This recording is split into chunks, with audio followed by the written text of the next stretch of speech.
My name is Dr. Harold Whitman, and I am 68 years old.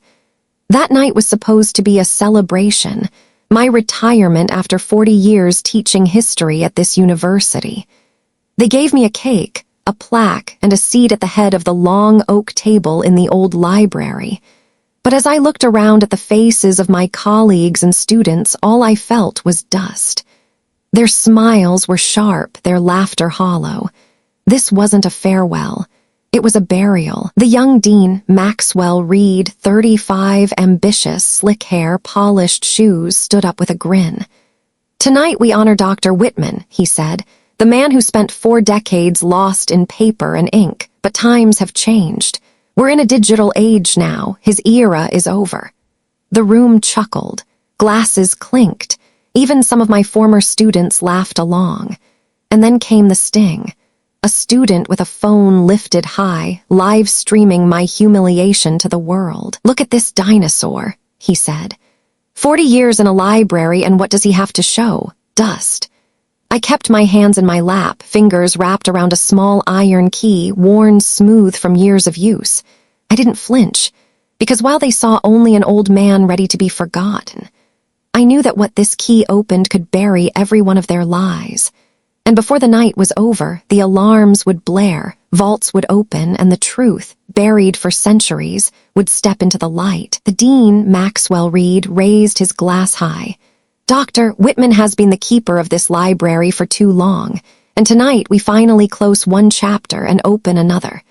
A round of applause filled the room, but then Maxwell's assistant carried over a leather folder and slid it across the table toward me. "Just a formality," Maxwell said smoothly. "A transfer agreement. The university will preserve your work, your manuscripts, your collections. In exchange, we'll ensure your name is remembered on a plaque at the door." I opened the folder. My eyes scanned the pages, paragraphs dense with legal jargon. But tucked between them, I spotted it, a clause in bold letters.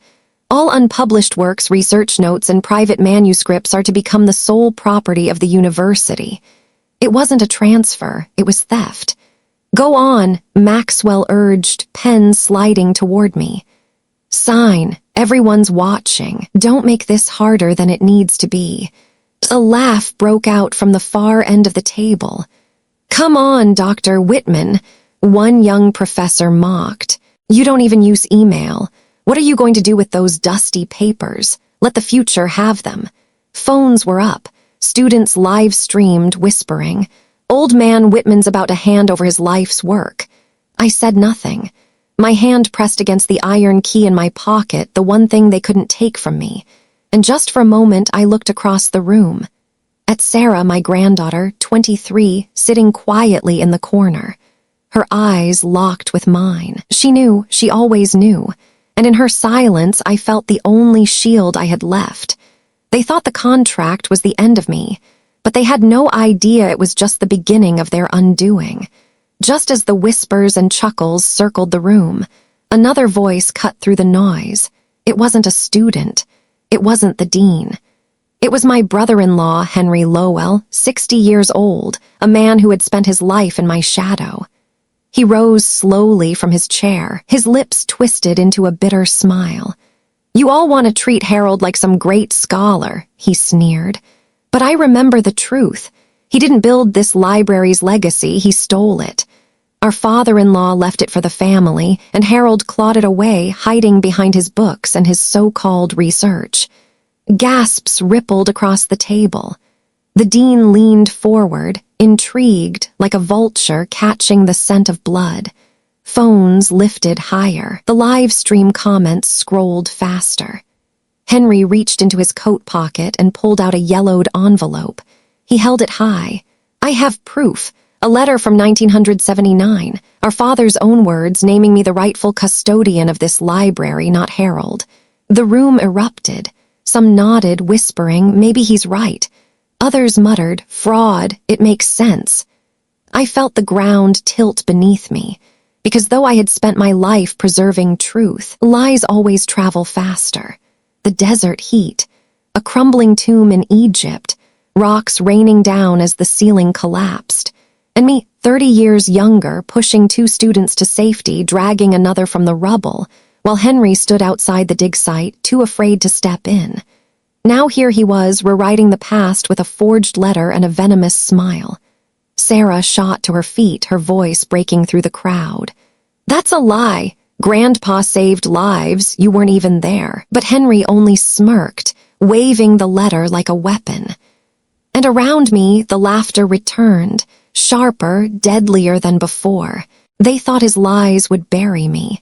But what none of them knew was that the truth had been locked away, waiting for this very night. The air inside the library grew heavy, thick with whispers and contempt. The dean's smile widened, sensing blood in the water. He slid the contract closer, the pen gleaming under the chandelier. "Sign it, Doctor. Whitman," Maxwell Reed said, his voice smooth but sharp. "Don't drag this out. Everyone's watching." Phones hovered like vultures, cameras flashing. The live stream comments scrolled faster. Old man cornered. "History belongs to the young. He's done." Henry slammed the forged letter down beside the contract, his voice loud enough to shake the shelves. "Sign it now, Harold. Admit the truth. You've been living a lie for decades." The professors laughed. Students clapped mockingly, chanting, "Sign it, sign it." One boy shoved his phone close to my face. "Come on, Professor, give us a good shot for TikTok," the old fossil signing away his dust. I sat frozen, the paper inches from my hand, the pen burning like a dagger in front of me. The weight of decades of work, every manuscript, every artifact, every truth I had preserved, balanced on the edge of their ridicule. Still, I said nothing. My fingers curled tighter around the iron key hidden in my pocket. The only proof that their lies could never erase. Across the room, Sarah's voice broke the chaos. "Stop it, you don't know what you're doing." But her cry was drowned in the roar of laughter and jeers. The dean pushed harder, the pen practically stabbing my hand. "Sign, Harold. Tonight your silence ends in ink." And then, just as the voices reached their loudest, just as the pen touched the paper, the massive oak doors of the library burst open. The laughter stopped. Every head turned, and the sound of polished shoes striking stone echoed through the hall like thunder. They thought they had won, but the truth had finally arrived, and it was wearing a federal seal. The oak doors groaned wide, and in marched a procession that silenced even the loudest laugh. At the front strode a federal official in a dark suit, his lapel pin glittering with the seal of the Department of Cultural Heritage. Beside him, a renowned archaeologist, Dr. Evelyn Cross, clutching a thick leather dossier, and just behind them a government lawyer carrying a briefcase stamped with gold seals. Their polished shoes struck the stone floor in unison, each step a verdict. Phones lowered. The mocking grins drained from faces. Even Maxwell Reed, the dean, swallowed hard. The official stopped at the head of the table. His voice rolled like a gavel. "Dr. Harold Whitman, by authority of the United States Department of Cultural Heritage, Operation Athena has been declassified. It is hereby recognized that you uncovered and safeguarded the 1787 constitutional draft, thought lost to history, and preserved it in this very library." Gasps burst through the hall. Students stumbled backward, cameras trembling in their hands. Professors who had been laughing moments before went pale as parchment. "Doctor," Cross stepped forward, opening the dossier. Inside, photographs, authentication reports, federal seals. She lifted a yellowed manuscript encased in glass, the faded ink of 1787 glowing under the lights. "This document," she said firmly, "was hidden for decades. Dr. Whitman ensured its survival. Without him, the earliest draft of our nation's constitution would have been lost forever."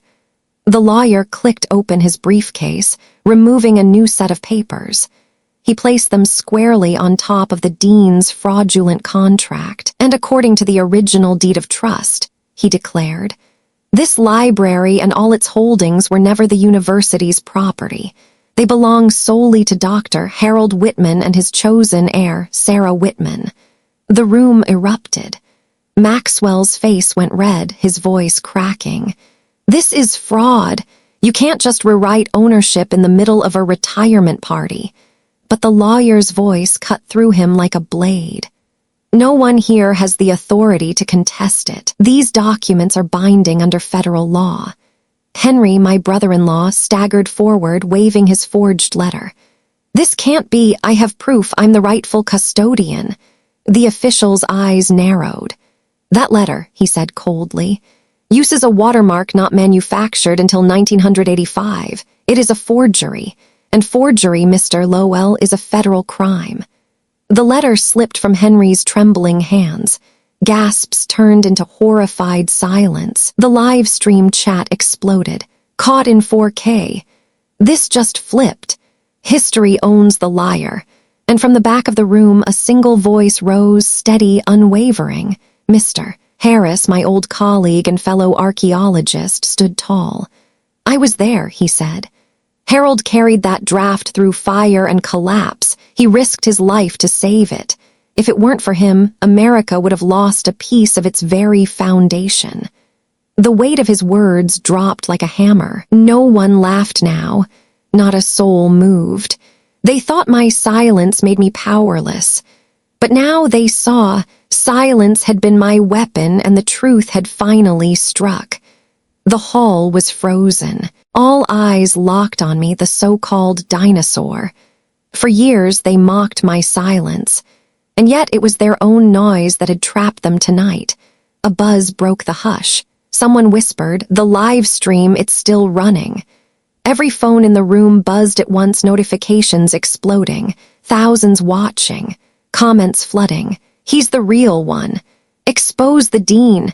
Respect Dr. Whitman." Maxwell's face drained white. He lunged for the student's phone, hissing, "Turn it off now."